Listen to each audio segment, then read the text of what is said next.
Through all my experience of being a student in Hawaii, becoming a professional dancer for the Los Angeles Clippers, and most recently being titled Miss California USA, I quickly realized that nothing compares to the heart and soul of my hometown of Lancaster, California. Come along with me as we get to experience the taste, the talent, the tech, and most of all, the fun of my hometown. This is Tiff on the Town.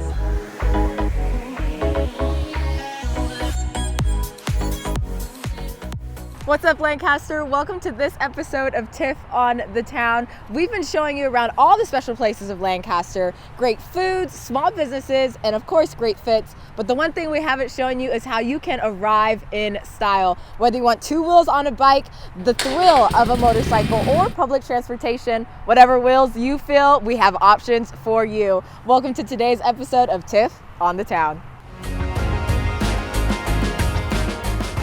Have you always enjoyed living on the funner side of things? Have you ever wondered, how do I make my commute just a little bit more fun by smelling the pine trees and feeling the breeze rushing through my hair? Well, look no further than Antelope Valley Harley-Davidson, the one place in our town where the tough leather jackets are just to protect their community-driven souls.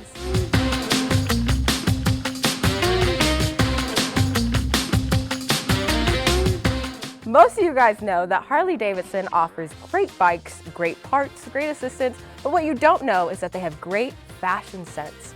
When I walked in, Scott said, "I love your jacket, but you're not ready to get on a bike." So Scott, if you could share with the audience, why do I need something different than just a fashionable leather jacket? There's a lot of reasons why you need something other than a fashion jacket. You know, motorcycles jacket is really a technical piece of gear that is going to save your butt if you get in an accident or something. So the position you're normally sitting in with your arms reached out, your arms bent, the jacket's cut for that. Pre-curved arms, action back. There's a gutter that runs in the center that's actually catching wind and actually venting it out through the bottom. If it's raining out, it'll take and vent out. Sealed seams.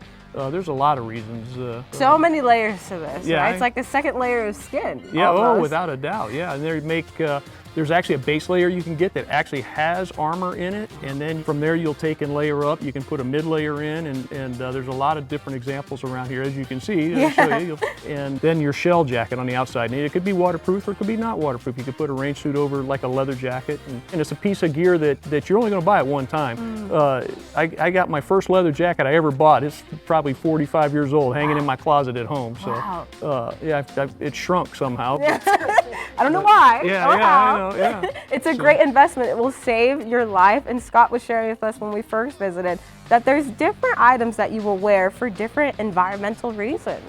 So what are some things that happen within a jacket? Say it's hot outside. What would your jacket look like on the inside? So if it's hot outside, we make what we call a hydration vest. And you actually soak this vest in water, and it's got a material in it that absorbs that water. And the jackets are all vented, so you open the venting up, and that air will blow through there and works just like a evaporative cooler. So tropical breeze. Yeah, tropical breeze, yeah. So it'll keep you like 15 degrees cooler inside. So when it's 100 degrees outside, it's something that's nice to wear. Love that. Sure. So when I first walked in, I was a little nervous of how do I pick out each item properly? And then I saw Kat, the fashion expert of Harley-Davidson, our fashionista of 16 years for Antelope Valley Harley-Davidson. You have the bedazzle, but you also have the gear because you've been riding for about a little over 20 years, am I right? A little longer. A little longer, it's okay, because she's only 27, so we wouldn't know any different. So Kat, when you get on a bike, what exactly do you put on to be ready for the bike, but to still be fashionable? Well, I always love to wear leathers. You can get a nice pair of chaps that you can wear, and also a leather jacket. So besides that they're totally fashionable, they have a lot of features in them that make it really nice to be riding. Like you can go long distances, Arizona or whatnot, and you want to have a nice gear on when you're riding. Okay, we're talking all about getting ready for a bike. That's but right. What if I just want to look like a biker girl fashionista on a Wednesday? What would I wear? You have bedazzled options, you have some fun rompers too, right? So there's more than just getting on a bike at Harley-Davidson. Yes, we do carry a lot of bedazzle. We carry a lot of different kinds of sweatshirts. You can also wear a vest, which vests are really nice too. So you can wear your bedazzled shirt with your long sleeves and put a little bit of gear on top of it, a hooded zip up or whatnot. Yeah, baby gear too, right? Yes, we do. Baby gear, we love baby gear. And I also saw some dishware, some glassware. So guys, there's so many options at Harley-Davidson, and we're talking all about fashion. You guys know here on Tiff on the Town that I'm a little fashionista. So I'm excited to give you all a fashion show. You guys excited? Very excited. Let's do it. Absolutely, yeah.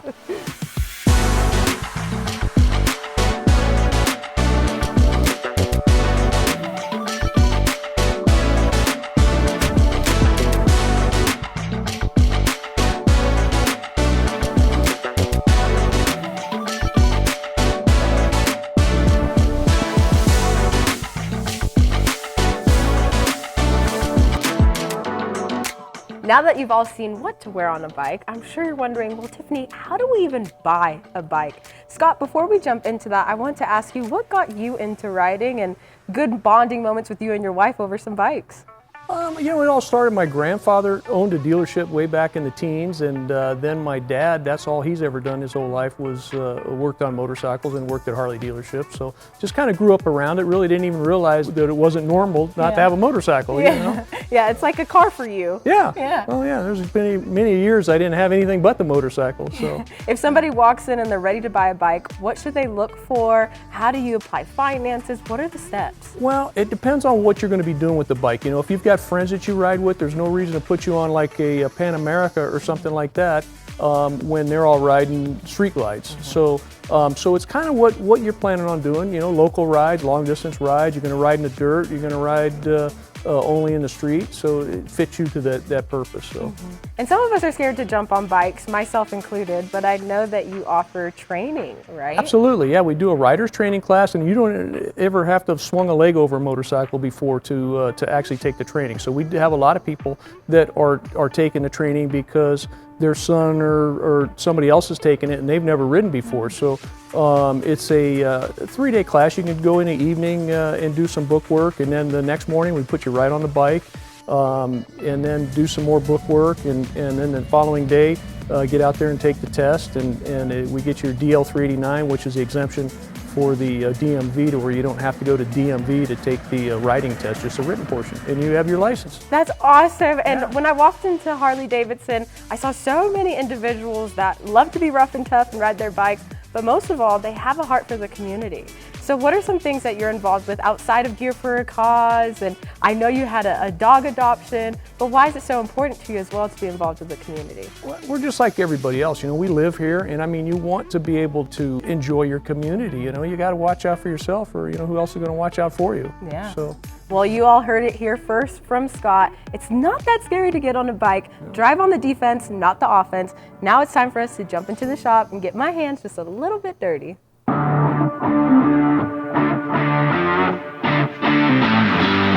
All right, Tiffany, I want to introduce you to Brian. He's one of our factory-trained technicians. Hi, Tiffany. Nice to meet Nice you. to meet you. He's going to make sure you get dirty here. Let's do it. All right. My favorite kind of dirty. All right, Brian, what are we doing today? So we're going to do the standard oil change with a oil filter change, and then we'll do the primary fluid change, we'll do a clutch adjustment, and we'll just check our primary change.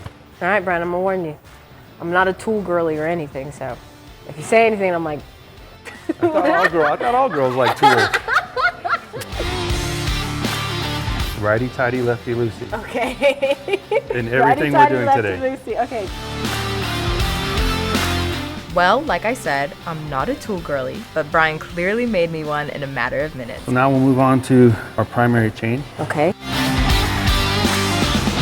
Usually I call my dad for help, but who needs dad or even AAA when you have me, TJ, right at your service? Perfect.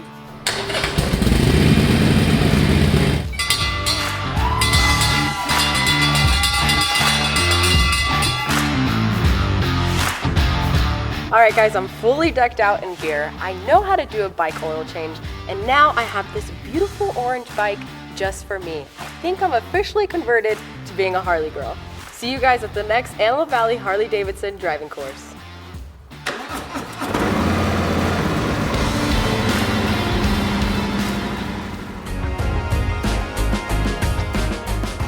Resurrection Cycles, the one place in Lancaster that brings bikes and lives from the dead.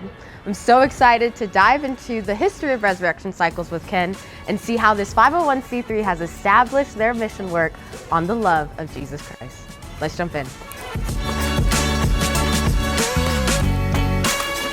Hi, Ken. Hi, so Tiffany. nice to meet you. Nice to meet you too. I'm so excited to dive into this. Yeah. But before we start, I just have to know, where did you get the name Resurrection Cycles? Wow, Resurrection Cycles came kind of as a result of what we do, with bicycles, but we started doing bike repairs in a park, and then we moved into our church building. Mm-hmm. And one day this guy brought this bike to us that he wanted us to fix for him, and he rolled it in a stroller, just parts, frames, wheels. And he said, "Can you fix this?" And my friend Ken, who was also working with us at the time, said, "Man, that's going to take a total resurrection." And that name just kind of stuck. And, it's also just kind of what we do. We bring things back and give them new life. And here we are, Resurrection Cycles. That's awesome. Well, let's sit down and chit chat a little bit more and get to know more about Resurrection Cycles. Okay.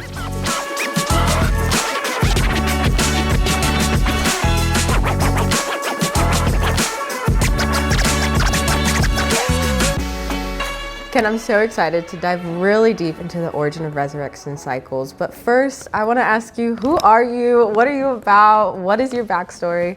Backstory is I came from ministry background. I spent a lot of my adult life in church ministry, doing youth ministry, worship ministry. And as part of that, at the last church that I was on staff with, I started a bicycle ministry that we did once a week. It started in a park. We're just going to talk to people and hand out water and pray with them if they'd let us, and just spend some time with people locally.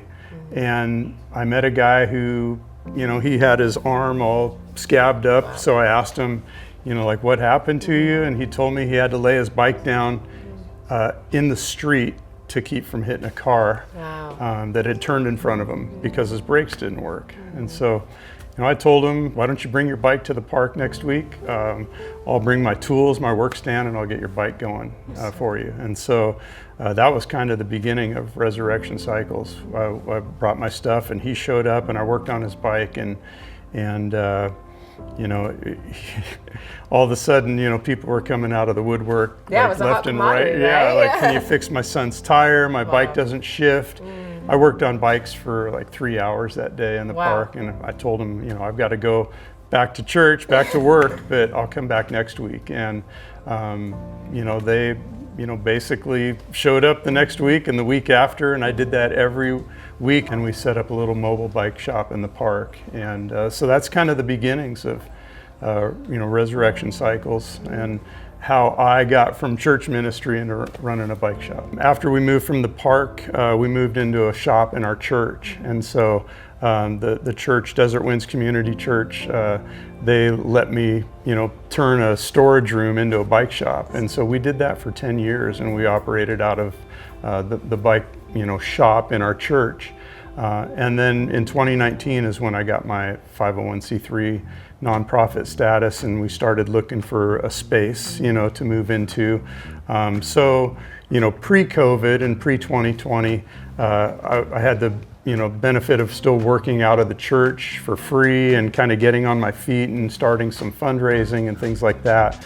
But if you asked me if I thought I would open a bike shop in the midst of a pandemic, I would have told you no. But just, the way God orchestrated the whole thing, it was just really evident that we were supposed to move forward. And so here we are. We celebrate 3 years in April in this location. Okay, Ken, what is the most common issue you see coming into the shop with bikes? That's the easiest question so far, and it's flat tires. It's rough out there. There's the street where, people typically are riding, and then there's fields that people want to cut through for a little shortcut. And those are full of goat head thorns. And so those things are pretty brutal on the tires. So the most common repair that we do are flat tire repairs, and usually it's just replacing a tube for someone, and people say, well, why don't you patch the tubes, that seems like it would be cheaper. But it takes a lot longer to patch a tube. So labor-wise, it's more cost-effective for people just to put a new tube in. So we try and do that as inexpensively as we can. So we, help people get into a new tube in their bike for about $10 out the door. Wow. And that's what we do the most of. That's awesome. Now it's my turn to learn how to help people with changing a tire, right? Yeah. So we're going to teach you about, I'll teach you about not only the common causes of them, but when you're repairing a tire and you're leaving the tire in there, but you're replacing the tube, if you don't check the tire for whatever caused the flat, then you might end up with the same thing as soon as you ride out the door. So, so I'll teach you how to do all that stuff. Awesome. Let's do it. Okay.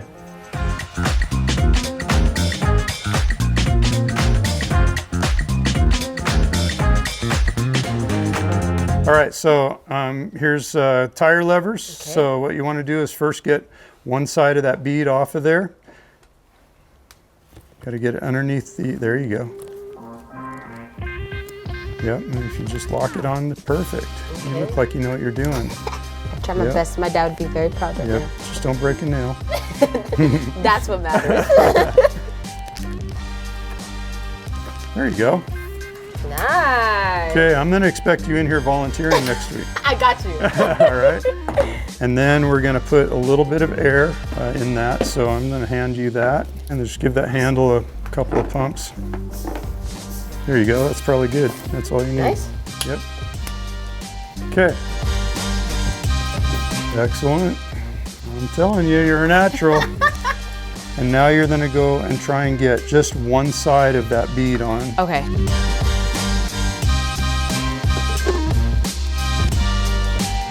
All right, so is one side all the way on? Looks like it, right? I think so, yes. Okay, so now go up here and just put this side down in there. Okay. And then try and walk that all the way around. Okay. So this right here down behind? Yep, you can just get it like behind that stem there. There you go.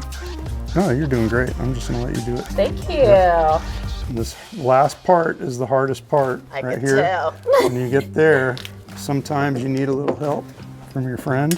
Okay. The thing you have to be careful about, when you're using these is you don't want to pinch the tube. So there you go. Okay. And then what we do for a lot of our customers is we'll put tire sealant in the tube because the most common thing that causes these flats are those goat head thorns. And they're really small punctures and they're slow. And so you can put tire sealant in that will seal up a hole from the inside. Oh, wow, okay. And that gives people a better chance. I've had guys come in with as many as 16, 18, 20 thorns in their tire and it's still holding air because they have the tire sealant in. That's awesome. And then all you got to do is pump it up.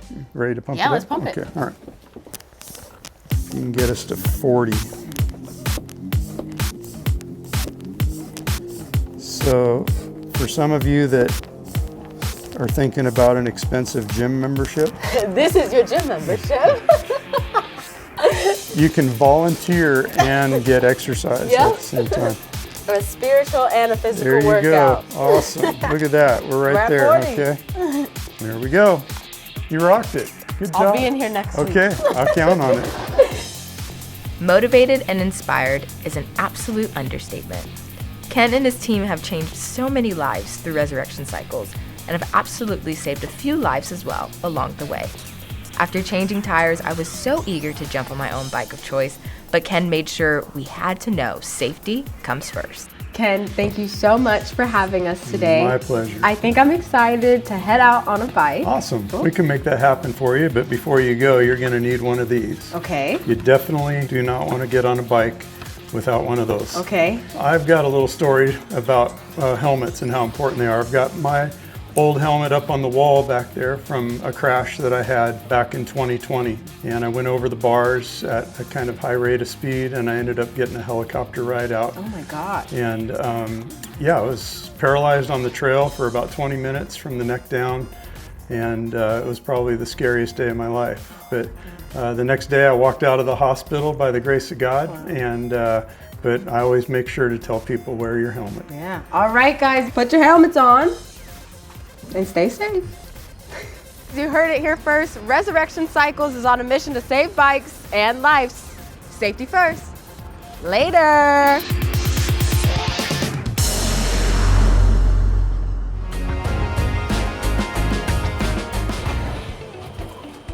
Proudly serving over 1,200 square miles of our community, AVTA is the first fully battery electric fleet.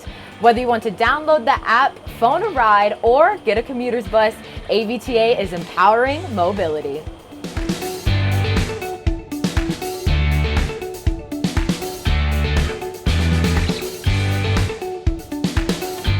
James, when I walked in, the floors are so clean. Doesn't look like a typical shop. What is the secret? Well, it's not a typical shop. AVTA is the first, largest, and only 100% electric fleet in the nation. Wow. So, and it shows here. We don't have a lot of diesel fuel that's being spilled all over, oil leaking on here. We have an example of one of our electric buses over here. It's beautiful, it's clean. Yeah. We'll go underneath in a few minutes and I'll show you what it looks like underneath.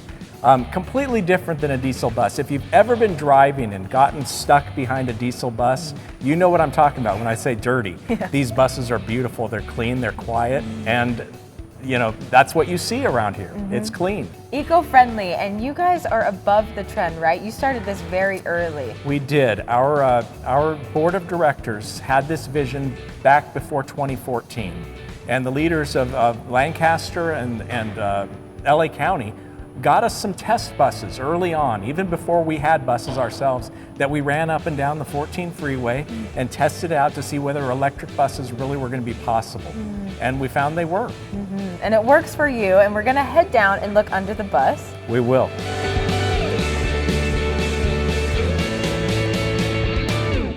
So what you're seeing here this is the inductive charging plate. And this is on all of our electric buses, and this enables them to charge out in the field. Okay. So they don't have to be plugged in to do this. This plate is positioned at each of our transit centers. Now we have 12 total inductive charging plates throughout the valley, 3 at each of our transit centers. And what the buses do is the operator positions it over one of the inductive charging plates, puts the brake on, and then he can go on a break. Wow. And the bus charges. And 10 minutes of charging will get him another 12 miles down the road. Wow. The goal being having the bus just be out there in service all day long, going into scheduled charging breaks to get that opportunity charging going so they can just keep running the buses.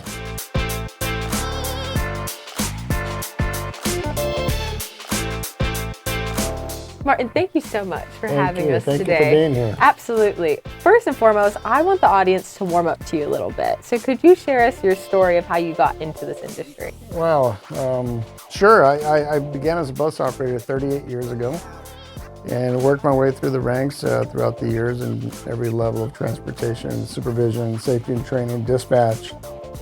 Drove a bus for 6 years and then went to management and worked my way up, and grace of God, I'm now the CEO of a transit agency. So.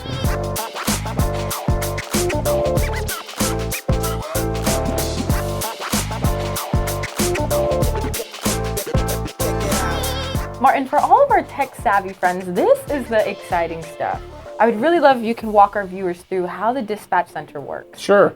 In here, this is called the window dispatch. The 2 dispatchers here, both Ebony and Lauren, monitor all the drivers that come in the morning. So the drivers the first contact is with the dispatchers here at the window, and the dispatchers give their bus assignments, the routes they're going to be on. And I see these green buses on the screen. For me, it's like red light, green light, but I know it's different language for you. So can you walk us through that? It is. The buses on the screen you see there, that's somewhat of a layout of our facility. The green buses at the top there lets the dispatchers know the buses that are charged and available to go if they need a bus. The buses on the bottom that are in gray, those buses are out in the field. So you have that many buses out on the field right now? We do, yes. How many buses on average do you operate a day? In peak service, about 47 buses. And then are these 2 women the hardest working women that you have? They are. This office is the hardest working office, yes, absolutely. Okay, and this big screen right here, what is this? This tells the dispatchers the state of the charge of the vehicle, so you can look up here and you can tell you bus 45113, the current state of charge of the vehicle is 93%. It has 93% state of charge. Awesome. So you know when buses are ready to go and when they need to come Yes, back we do. in to recharge. Yes, we do. Fantastic. Today we operate over 80 electric buses. Wow. Our local transit's about 60 buses, and we have 24 commuter buses.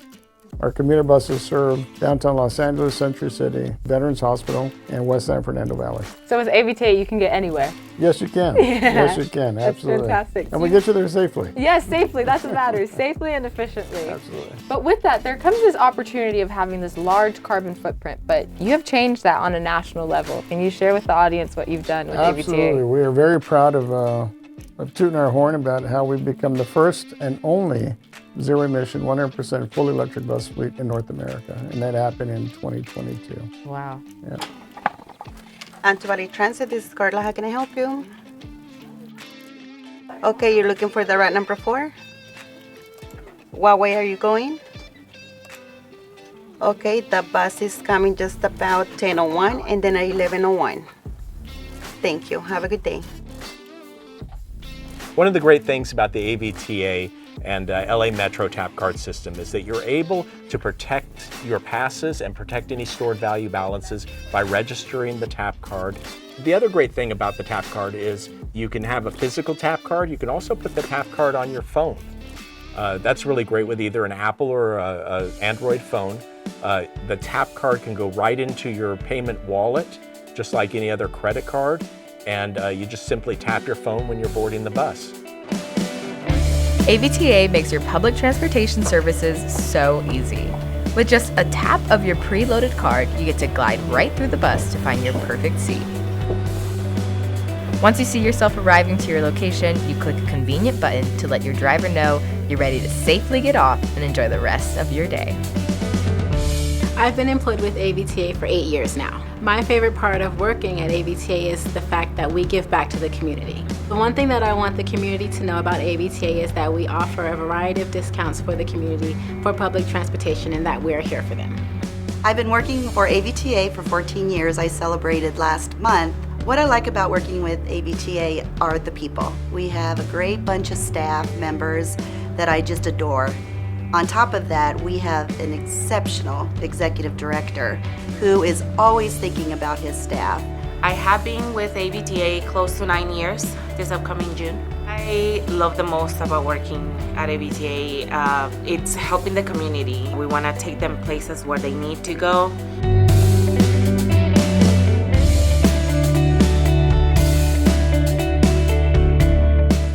$874, you're okay to 10-8. All right, guys, you've seen the culture, the technology, the sanitation, and the smiles. What are you waiting for? Catch a ride with AVTA.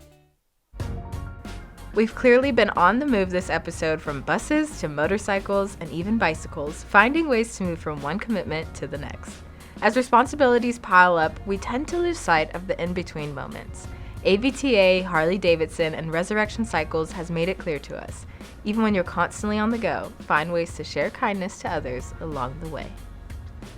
I hope you all enjoyed today's episode as much as I did. And remember, no matter which wheels you chose today, everyone deserves to arrive alive.